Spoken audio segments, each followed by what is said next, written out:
Bonjour, bonsoir mesdames, messieurs et bienvenue dans cette nouvelle vidéo. C'est comment tout le monde? On dit quoi? Quant à moi, je me porte bien et c'est toujours un plaisir de venir dans une nouvelle vidéo pour partager des informations avec vous, pour partager des formations avec vous. Et aujourd'hui, je vais répondre directement à une question qui vient d'être posée dans la récente vidéo à propos des langues africaines, à propos du Swahili. Mais nous allons élargir cette question à d'autres langues et à bien situer le contexte avant de répondre à la question du Swahili en ce qui concerne l'Afrique aujourd'hui. Donc, si vous êtes intéressé de comprendre les langues en Afrique, les langues des différentes langues en Afrique et tout au long de l'histoire, vous connaissez la chanson. Mettez-nous déjà des pouces, abonnez-vous, cliquez sur la cloche de notification et n'hésitez pas à nous préparer des commentaires sur des langues ou nous apporter des informations nouvelles si notre vidéo s'est avérée incomplète. Sur ce, je vous donne rendez-vous tout de suite.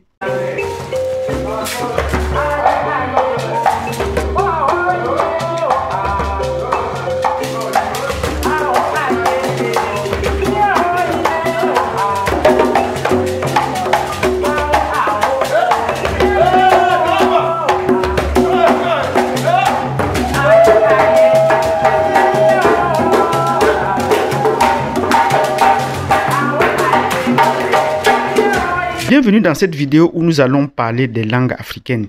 Et quand on parle des langues africaines et précisément du Swahili, il faut le situer dans le contexte. Comment est le Swahili aujourd'hui? Comment se présente le Swahili aujourd'hui en Afrique? Et dans le temps, comment le Swahili a évolué pour être ce qu'il est aujourd'hui? C'est ça qu'il est important de comprendre. Et comment le Swahili se situe dans le champ des différentes langues africaines et également par rapport aux autres langues importées ou aux langues officielles. Parce que retenez qu'en Afrique, on a à la fois les langues officielles et on a les langues nationales. Donc, il y a un chevauchement de ces langues-là et où se situent exactement les différentes langues par rapport à ce qu'on pourrait appeler nos patois du village. Donc, je vais commencer par dire que généralement en Afrique, et nous allons commencer par la colonisation pour mieux faire comprendre à tout le monde, même si ce n'est pas très indiqué, qu'en Afrique, on parle généralement, officiellement, les langues du colon, donc les langues officielles des pays. Nous avons 54 pays en Afrique et de ces 54 pays, ils parlent officiellement les langues du colon, à l'exception, par exemple, de l'Éthiopie qui n'a pas été colonisée et qui a sa propre langue qui s'appelle l'amharique. Et en amharique, pour dire comment ça va, on dit Mdemnale et on répond Alle. Bon, Alle. Voilà. Et on dit merci à M. Genalo. Ça, moi, j'aime parler les langues. C'est pour ça que je m'empresse à vous faire cette vidéo sur les langues. Parce que pour les langues que je veux apprendre, pour chaque langue à travers le monde, j'essaie d'apprendre hello, comment ça va et comment est-ce qu'on dit merci. Parce que chaque fois que vous rencontrez quelqu'un, vous lui parlez en sa langue, ça change directement la narration. Ce qui fait que pour les langues comme le japonais, le coréen, le chinois, le Tegalo, la langue des Philippins, l'arabe, l'espagnol. Toutes ces langues, chaque fois que je rencontre quelqu'un de ces pays, je lui dis hello, merci et c'est tout. Quand il veut continuer, mais ça lui fait quand même accrocher un sourire. Donc, c'est sur la base de cela que je m'empresse à vous faire cette vidéo. Et je vous ai déjà parlé donc du cas de l'Éthiopie. En dehors donc du cas de l'Éthiopie, tous les autres pays africains ont officiellement les langues du colonisateur. Et parmi ces langues, la langue la plus parlée, c'est effectivement l'anglais. Donc, on parle l'anglais comme langue officielle dans 26 pays en Afrique. 26 pays en Afrique parlent l'anglais. Et c'est suivi du français, qui est comme la deuxième langue en termes d'espace et du nombre. Où le français est parlé dans près de 21 pays en Afrique. 21 pays parlent le français. Et la troisième langue, ça devient le portugais. Le portugais est parlé dans près de 5 pays en Afrique. Donc, voilà à peu près les langues officielles. Et puis, on parle l'espagnol dans un pays en Afrique, la Guinée équatoriale. Et même si le Sahara occidental a été colonisé par l'Espagne, mais il est dans une situation de l'entre-deux, entre la liberté et entre l'indépendance et la colonisation marocaine. Donc voilà officiellement les langues qu'on a en Afrique. Mais depuis peu en Afrique du Nord, il y a une certaine discussion entre la langue officielle, comme l'Afrique du Nord a été dominée directement par les Arabes, la langue officielle qui est l'arabe et le français. Notamment l'Algérie. L'Algérie pose finalement ce problème et même le Maroc, où la langue de base, c'est l'arabe, qui est enseigné à l'école primaire jusqu'au secondaire, jusqu'à la fin du secondaire, mais dans les universités, on utilise maintenant le français comme la langue d'enseignement au niveau supérieur. Ce qui fait que même s'ils disent qu'ils ont leur langue officielle, ils reconnaissent que leur langue officielle, ils disent que leur langue officielle, c'est l'arabe, mais la langue la plus utilisée en dehors de leurs frontières ou au niveau officiel, ça devient le français. Donc voilà ce qui est pour dire des langues officielles. Donc ça, c'est pour les langues officielles au niveau de l'Afrique.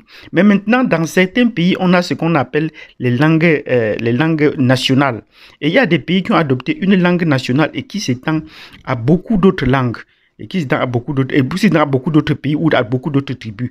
Et la langue qui a l'air d'être la plus assimilée par la plupart des nationaux, on va commencer par un pays comme le Congo démocratique, avec le Lingala, qui est comme la langue nationale qui est la plus utilisée dans le pays. Il est également utilisé au Congo-Brazzaville, mais là, ce n'est pas aussi répandu comme on l'aurait souhaité en Guinée, au Congo démocratique. Il y a également le Sango qui est parlé comme la langue nationale en République centrafricaine. Oui, c'est ici que nous avons le cas de saluer le Sango. Et avec la présence des Russes, on a dû voir déjà des positions de films avec les langues sango pour essayer de propulser la culture centrafricaine. Au Sénégal, on a le cas de la langue, le Wolof, qui est comme la langue nationale et qui est de plus en plus utilisée dans les plateaux de télévision. Et dans un pays comme le Ghana, on a la langue de Twi, qui est de plus en plus répandue comme la langue nationale la plus utilisée. Et maintenant, ça c'était pour l'Afrique centrale et l'Afrique de l'Ouest, les langues les plus utilisées. Mais dans la zone sahélienne, au Nigeria, on utilise plus le Saoussa dans la partie nord. Et même au Mali, on a le Bambara qu'on peut plus utiliser. Bon, voilà, ben ça reste encore des particularités. Pour ce qui est de l'Afrique de l'Est, la partie australe, il y a une langue là-bas qu'on appelle le Swahili. Oui, le Swahili, et c'est même l'objet de cette vidéo, le Swahili est la langue la plus parlée dans la plupart des pays. Et je veux faire une parenthèse ici en disant, je vis ici à l'ouest du Canada, et où il y a une grande université ici qui s'appelle l'Université de la Colombie-Britannique, l'UBC. Et il y a un jour une étudiante chinoise qui fait les études des langues, et qui m'a dit que la langue la plus anciennement parlée au monde, c'est le Swahili. Je lui ai dit, mais comme ça, elle me dit, oui, elle a appris ça à l'Université de la Colombie-Britannique. Donc, c'est la langue la plus ancienne parlée sur la terre, utilisée par les hommes. Mais cette langue aurait beaucoup évolué, au point qu'en intégrant d'autres mots et d'autres vocables des colonisateurs arabes qui sont arrivés dans les lieux et qui sont mélangés et qui ont fait évoluer la langue. Mais le Swahili reste la langue la plus parlée. La langue la plus ancienne. Mais on ne pourrait pas dire que le Swahili est la langue la plus ancienne parce qu'il y a aussi à côté des langues coptes ou les langues égyptiennes, les anciennes langues égyptiennes, les langues pharaoniques, et qu'on appelle Medum Nefer, qui était la langue des dieux. Et voilà comment on appelle la langue des anciens Égyptiens. Donc, c'est les langues parlées en Afrique tout au long de l'histoire. Mais si on dit que le Swahili est la langue la plus anciennement parlée, effectivement, parce que si on voit que c'est à l'origine de l'humanité ou que les anciens ossements humains ont été découverts dans la vallée du Rif, cela voudrait bien dire que ces langues sont bien anciennes que le Medum Nefer, qui était la langue des pharaons, qui venait bien avant. Donc, il y avait la langue Swahili qui venait bien avant la langue Medum Nefer, qui était la langue des pharaons à l'époque, la langue du ciel. Et une autre parenthèse pour dire que il y a au Cameroun une langue qu'on appelle Medumba, comme Medum Nefer. Il y a une langue qu'on appelle comme cela. Et renseignez-vous, c'est une langue parlée à l'ouest du Cameroun, la langue des Bagantés. Donc quand on vous dit Medum Nefer, qui est la langue des anciens pharaons, et Medumba, est-ce qu'il n'y a pas une corrélation? Et Cheikh Anta Diop disait bien, dans n'importe quel coin de l'Afrique, vous allez toujours trouver un lien avec l'Égypte nubienne, avec les langues égypto-nubiennes, ou une pratique, une civilisation liée à là. Donc voilà peut-être une corrélation que nous voulons faire ici en passant. Donc à vous de comprendre. Et maintenant, quand nous parlons du Swahili, qui est une des langues les plus anciennes. Elle a subi les influences, notamment arabes, et des autres petites langues à côté. Le Swahili a été anciennement parlé dans la vallée du Rift. Et précisément plus dans les côtes, sur les côtes kenyanes et surtout tanzaniennes. Avec la décolonisation, le premier président de la République, Mwalimu, Julius Nyerere, a imposé cette langue comme la langue nationale du pays et a procédé à une réforme administrative retraçant les limites administratives du pays, réorganisant et déplaçant les populations, si bien que la Tanzanie est aujourd'hui le seul pays d'Afrique qui ne connaît pas de tribalisme, puisque les gens ont été déplacés de part et d'autre. C'est pour ça que c'est un pays qui est fier d'utiliser le Swahili comme sa langue. Mais à côté, il se pourrait que sur le développement de cette langue sur la côte de l'océan Indien, le Kenya s'est aussi apparenté comme une base du Swahili, mais sur sa côte de Mombasa. Donc, les pays qui se constituent comme la base de la langue du Swahili aujourd'hui sont la Tanzanie et secondairement le Kenya.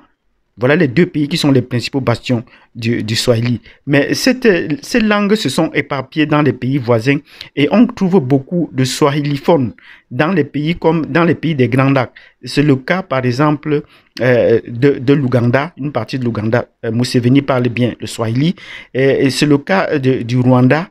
C'est le cas notamment du Burundi, où beaucoup de Burundais parlent le Swahili. Et même dans la partie est du Congo, on parle également bien le Swahili. Or, le Swahili étant devenu la langue nationale et la langue officielle d'un pays comme la Tanzanie, je vous rappelle que le président tanzanien s'exprime toujours et couramment en Swahili, même s'il a fait des études en anglais, il parle toujours le Swahili. Et même avant de mourir, il a demandé que tous les documents soient traduits en Swahili et que désormais c'est sur cette base qu'on doit communiquer avec les populations, non pas sur la base de l'anglais ou des lois rédigées en anglais, mais sur des bases des lois rédigées en la langue Swahili pour que cela ait toutes ses connotations, tout son sens. Donc, le Swahili depuis peu est devenu la langue de l'Afrique, a été adopté par l'OUA depuis 2018 comme la langue de l'Afrique. Et beaucoup de pays ont donc adopté la langue du Swahili. Il y a notamment l'Afrique du Sud. Depuis 2020, la langue Swahili est parlée et enseignée dans les écoles en Afrique du Sud. Le président tanzanien a également fait le déplacement, avant de mourir, a également fait le déplacement dans des pays comme la Namibie, qui a également adopté le Swahili, et comme le Botswana qui ont adopté le Swahili. Et donc voilà ce que nous pouvons dire. Et actuellement, il y a beaucoup de pays qui ont adopté le Swahili et on est de nombre, ils sont au nombre de 11 pays qui ont adopté déjà le Swahili comme la deuxième langue ou comme l'une des langues à étudier dans les écoles. Donc voilà ce que nous devons dire sur le Swahili. Or, combien de personnes parlent le Swahili à l'heure actuelle? Quand on fait la comparaison de le Swahili, nous nous rendons compte que des petits groupes ou des langues qui sont parlées à travers l'Afrique, comme par exemple le Hausa, le Yoruba, le Wolof ou le Igbo ou les langues de Lingala, le Swahili déjà comptait à sa base plus de 175 millions de locuteurs. Donc, même l'allemand n'a pas autant de locuteurs en Europe. L'allemand est la langue la plus parlée en Europe, mais elle avoisine à peu près 120 millions de locuteurs.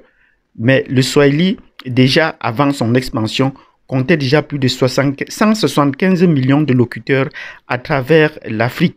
Et aujourd'hui, le Swahili est enseigné dans plusieurs écoles, et notamment ici au Canada, dans la principale université dont je vous parle, le Swahili est déjà enseigné à l'université comme une des langues africaines enseignées dans l'université. Beaucoup d'Africains se repèrent déjà, et même moi particulièrement, et je suis en train de m'immerser dans le Swahili. Le Swahili est déjà devenu comme la langue des Africains. Quelle est la langue des Africains? Désormais, il n'y a plus que les Africains ont plusieurs langues. Les Africains ont une langue qui s'appelle le Swahili. Donc, c'était pour répondre à notre frère et qui posait la question de savoir, il faut qu'on lui donne des informations sur le Swahili. Donc, imprégnez-vous, mettez-vous au courant du Swahili. Le Swahili est la langue officielle de l'Afrique. L'Union africaine l'a déjà adopté comme la langue officielle. Et il y a beaucoup d'Africains qui se mettent à apprendre cette langue parce que c'est désormais notre langue. Apprenez au moins à dire les mots élémentaires en Swahili. C'est une langue très chantante, c'est une langue très parlante. Donc, voilà ce que j'ai à dire sur le Swahili. J'ai pu visiter la côte de Mombasa, où au Kenya déjà, il est il est très difficile. On vous repère généralement parce que, comme étranger, parce que vous ne parlez pas la langue du Swahili. Donc voilà ce que nous avons à dire. Et comme je vous ai dit, moi je suis en train de la pratiquer régulièrement. Quand j'ai l'occasion, je ne manque pas de la pratiquer. Donc si vous avez aimé cette vidéo dans laquelle nous avons parcouru les langues africaines, les langues officielles africaines, les langues nationales africaines et puis les autres langues qui sont parlées à travers l'Afrique, nous avons fait une hiérarchie de ces langues, tant sur le plan historique que sur le plan géographique. Mettez-nous des pouces. Mettez-nous des pouces. Si vous n'êtes pas encore abonné, abonnez-vous, cliquez sur la cloche de notification parce que nous pourrons revenir sur d'autres questions qui doivent être posées et même faire un live sur ces vidéos-là pour essayer de discuter en direct et éviter même d'autres personnes à discuter avec nous. Donc, nous vous donnons rendez-vous à la prochaine vidéo sur cette chaîne. Merci et à plus tard.